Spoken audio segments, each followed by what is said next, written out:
Vamos conversar com a deputada federal Júlia Zanatta, do PL de Santa Catarina. A Júlia é uma querida, inclusive temos assuntos importantes para tratar com a Júlia, dentre eles essa luta da Auriverde, né, pelo voto impresso e a contagem pública dos votos. Temos também um assunto que a Júlia está na luta aparentemente solitária, embora eu entenda que deva ser uma luta deste Brasil que defende valores, como nós já falamos aqui, com relação, por exemplo, ao Drex, que é a tal da moeda que vem para substituir dólar. O negócio está avançando de uma maneira sorrateira, podendo deixar o Brasil de lado novamente. O Brasil já vai pular para o Oriente Médio, se bobear. Se depender dos caras, o Brasil deixa de ser Ocidente. Porque as decisões que estão sendo tomadas ali nos colocam de um lado do muro que a gente ainda não sabe o tamanho da conta que a gente vai pagar. Júlia, chegou, Edson? Deixa eu conversar com Júlia Zanatta, essa querida deputada federal do PL de Santa Catarina. Júlia, já a gente fala de eleição, tem coisa importante para tratar contigo, mas sei que essa pauta é você que está lutando, está encabeçando, está se colocando contra. E eu queria que você fizesse esse alerta para que a população também entendesse, quem nos ouve agora, e se mobilizasse na tua luta com relação ao Drex. Explica para a gente do que se trata. Júlia, bom dia, seja bem-vinda. Bom dia, Pitoli, obrigada mais uma vez pelo espaço. Logo que eu cheguei na Câmara dos Deputados, eu estudei um panorama geral para ver os assuntos mais perigosos que atingem a nossa liberdade de escolha, liberdade individual, as pautas globalistas que têm vindo com muita força em forma de projetos de lei aqui no Brasil. Então, eu me deparei com o projeto do Drex, que, diga-se de passagem, está sendo,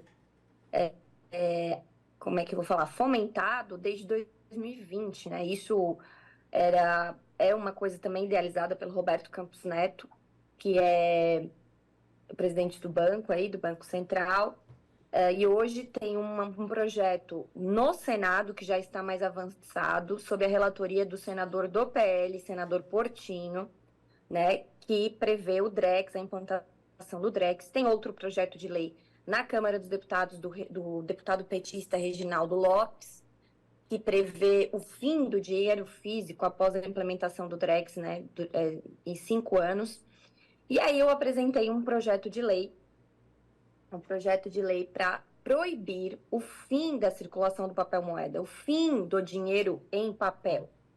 Por quê? Porque eu tô vendo, eu tô vislumbrando um plano muito maligno aí. É o seguinte, não é que eu tô negando os benefícios da tecnologia, não, de maneira alguma. Mas a gente também não pode negar os problemas que a tecnologia nos traz em relação à privacidade, ao controle.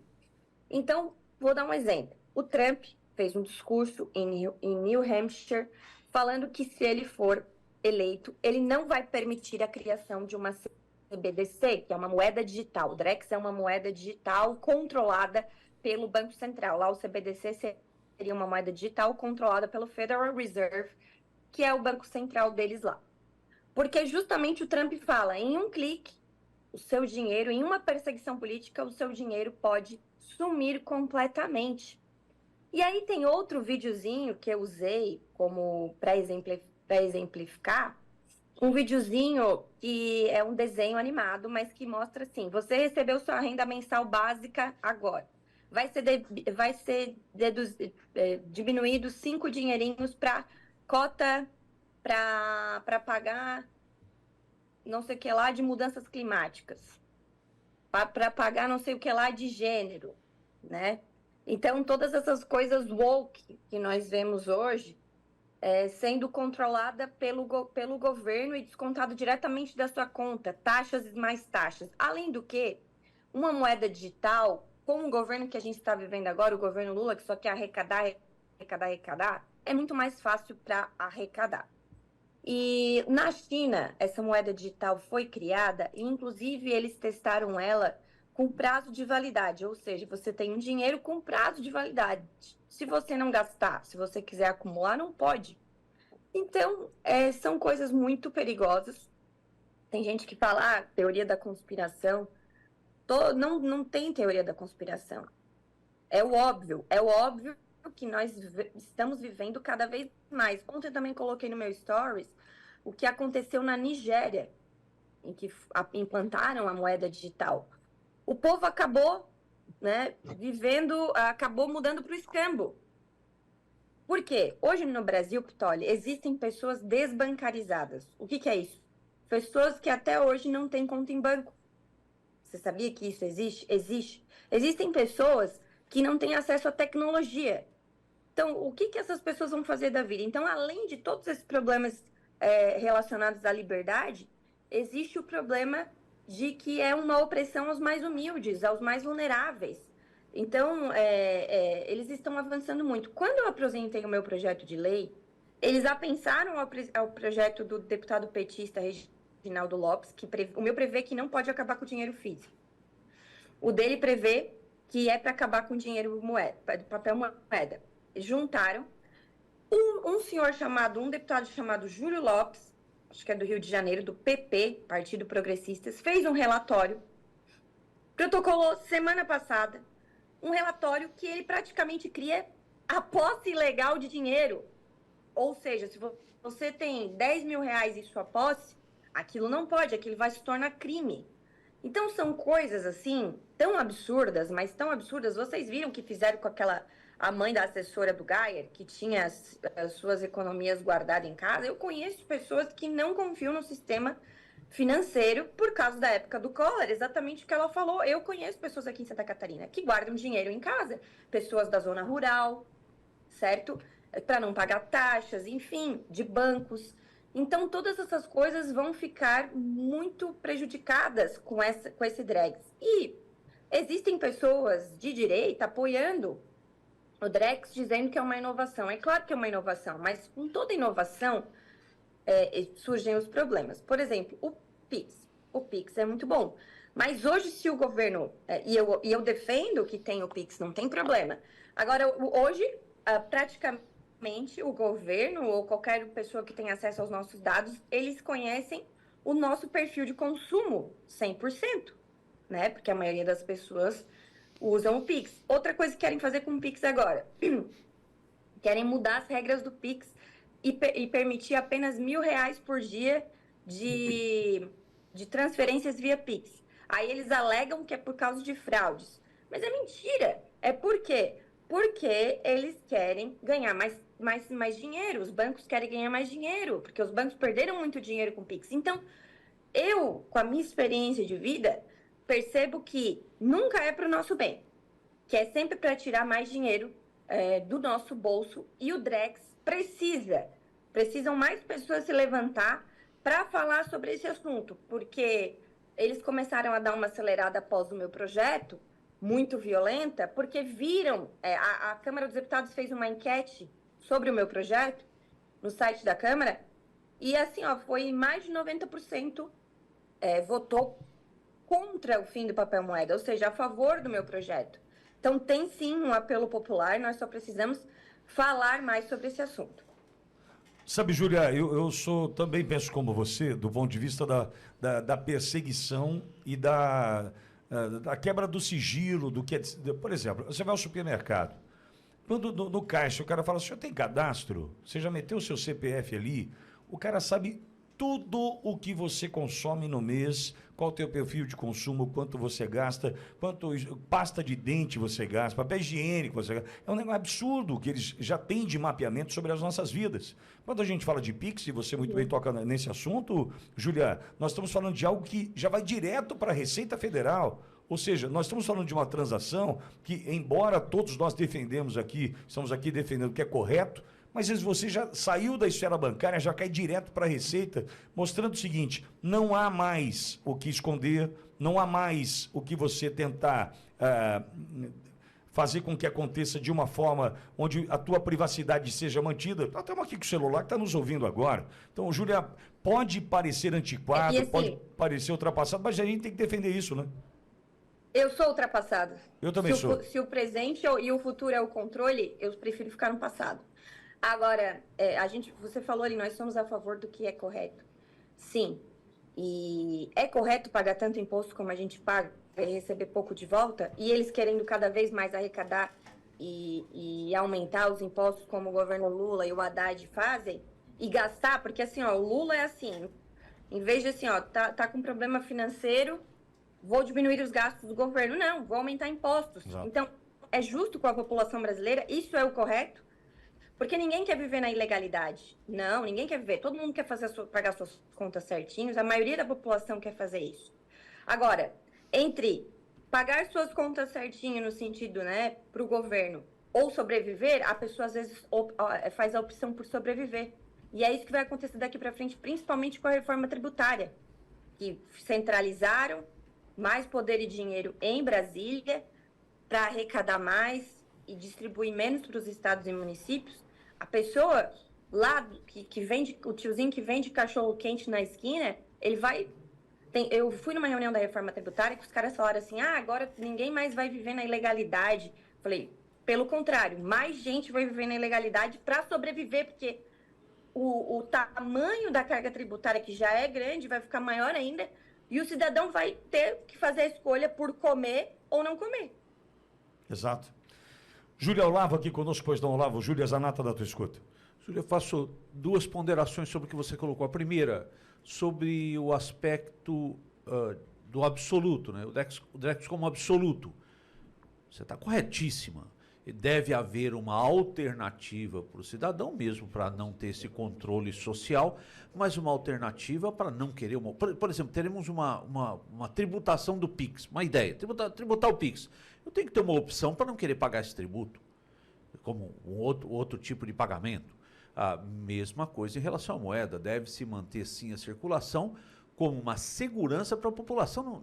Você está certa, não se deve analisar tudo sobre um aspecto de uma normalidade democrática. Muitas vezes nós experimentamos aqui no Brasil uma anormalidade democrática. E o segundo ponto que eu pondero com você é segurança. Nós devemos primeiro nos submeter a esse controle social absoluto. Primeira pergunta. Segunda pergunta, o sistema eletrônico brasileiro nos dá tanta segurança assim, que estamos acima de qualquer fraude? Não, né? Eu também, no meu projeto, eu me preocupo, tem um artigo ali, o artigo 4º do meu projeto, que eu me preocupo com a segurança. Veja bem, eu sou advogada também e eu peguei muitos casos, por exemplo, de idosos que tiveram empréstimos feitos em seus aposentos sem o consentimento, ou seja, golpes, fraude. Como eu falei, existe uma população que viveu no mundo da boa-fé hoje, né? É um pouco mais complicado, existem muitos golpes na praça, e eles acreditam em tudo, vão lá, clicam, alguém liga, clica bota ali, aperta no botão e já era, quando vê não tem mais nada na conta. Então, existe a questão da privacidade, da liberdade e do perigo dos golpes que existem na praça.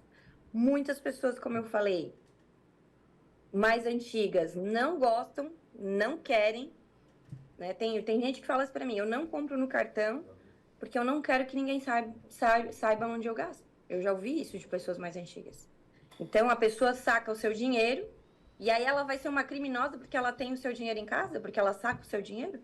Isso é fora da normalidade. Outro problema também é que tem muita gente falando, o próprio Lula falou isso, que eles defendem uma outra moeda para sair dali da questão do dólar, né? O Lula acho que falou isso no seu último pronunciamento ali à distância para os BRICS. Então, existe todo um plano sendo feito, muito bem feito aí. É óbvio que o governo, as instituições, os bancos vão vender isso como uma coisa boa, né? Mas se os bancos estão de um lado e o Estado está de um lado com os bancos, eu estou do outro, né? Porque entre Estado, bancos e indivíduos, eu sempre vou ficar do lado dos indivíduos. Porque é uma relação de hipossuficiência, é uma relação que quem está lá na Câmara dos Deputados trabalhando pelos nossos interesses, os interesses do povo que não consegue se organizar e ter lobby lá na Câmara dos Deputados, certo? Então, são coisas muito perigosas e eu tenho alertado, tenho falado agora, essa semana, amanhã vou a Brasília, vou pedir uma reunião para fazer as explanações para toda a oposição, porque nós precisamos falar sobre isso. Voto impresso, impeachment de Alexandre de Moraes. Enquanto isso, meus amigos, tem muita coisa passando. Passou a reforma, se bobear vai passar o Drex. Nós precisamos falar que tem alguns assuntos que dominam, que são importantes, mas que dominam o debate público, que ganham likes, esses assuntos que eu acabei de citar. Porém, outras coisas muito perigosas estão passando sem que nem a população perceba. Concordo com você. Agora não é mais no problema do porte de arma, né? Agora eles querem criar o porte e a posse ilegal de dinheiro, meus amigos. É isso. Que absurdo. Júlia Walter, uma última questão para você. Pois não, Walter Nagelstein, Júlia Zanata, na tua escuta. Bom dia, deputado. Bom Eu dia. acho importante, sim, essa discussão. Eu tenho me chamado a atenção, tenho ido no mercado, assim, cada vez mais difícil trabalhar com dinheiro vivo mesmo, né? As pessoas não têm mais troco no caixa. Eu acho que, naturalmente, essas coisas estão acontecendo. Eu acho que o mercado se autorregula. Na minha experiência profissional aqui também, eu estou trabalhando com a questão de tokenização de ativos e recebíveis. É um tema muito técnico para ser trabalhado aqui, mas eu acho que a deputada tem razão em trazer essa discussão à pauta e, pelo menos, manter a possibilidade das pessoas que têm menos recursos ou que queiram fazer essa escolha terem o direito de continuar trabalhando com o dinheiro em espécie, com o dinheiro vivo. Só lembrando que também essa outra questão, embora ela, do Drex ou de outros controles, né? Embora se invada um pouco mais a seara da liberdade do indivíduo, também só lembrar que pode ter um lado positivo, que é o controle do dinheiro que tramita na mão de facções. E muitas vezes pode estar aí sem tipo de controle. Aí a gente fazendo isso pode estabelecer, né? Agora a gente estava falando aí de PCC e outras coisas mais, pode se rastrear esse recurso a partir daí. Mas eu acho que é fundamental a discussão, deputada, e, sobretudo, a preservação do direito à liberdade de escolha das pessoas. Ô, Walter, só para finalizar, teve gente que falou, vai acabar com a propina. Primeiro que propina não precisa ser em dinheiro, né? Pode ser um sítio em Atibaia, um duplex no Guarujá. Segundo que ontem eu vi uma notícia ainda, eu vi uma notícia do PCC estava minerando Bitcoin. Tá no Oeste, tá na revista Oeste essa matéria. Então, assim, você não pode legislar pela má-fé. Porque eu vou acabar com a evasão fiscal ou com lavagem de dinheiro, né? Na verdade, não é para isso. Porque se quiser acabar, é só ir atrás, né? Fiscalizar e tal. Na verdade, é para pegar o cidadão mais vulnerável, o indivíduo, aquele o cumpridor da lei. Então, com a minha experiência, do que eu vejo, do que eu acredito sobre liberdade, é sempre aquele mais coitadinho. Muito bem, Júlia, eu te agradeço e a gente segue na luta. Temos pautas importantes, temos agora a questão na CCJ, do voto impresso, da contagem pública dos votos, que é uma bandeira que a Auriverde vai encabeçar a partir de agora, levantar até 2026, para que a gente tenha, de fato, a segurança em algo que ainda não está materializado. Como você defende o dinheiro materializado, nós também precisamos defender o voto materializado, e é uma bandeira da Auriverde. Eu sei que você vai embarcar nessa com a gente. Júlia. Tá aí mais uma coisa que foi digitalizada, como você falou, mas a população, né, acaba tendo uma certa dúvida, porque não dá para fazer recontagem. Então, tecnologia é bom, mas o analógico, às vezes, também faz o balanço necessário. Beleza, Júlia, te agradeço por demais. É importante você aqui conosco, defendendo essas bandeiras, e a Auriverde vai entrando nesses assuntos que não aparecem em outro lugar. A Júlia, no sábado, conversamos, né, Júlia? Quando a Júlia falou, olha isso aqui, que a Júlia, essa questão do Drex, a gente tem que discutir e mostrar para o Brasil, né, as armadilhas que estão sendo colocadas à nossa frente e escancarar e colocar a população informada para que nas redes sociais, enquanto pudermos, a gente defenda aquilo que a gente entende ser o melhor para nós. Júlia, obrigado, boa semana, viu? Boa semana, um abraço. Obrigado, Júlia.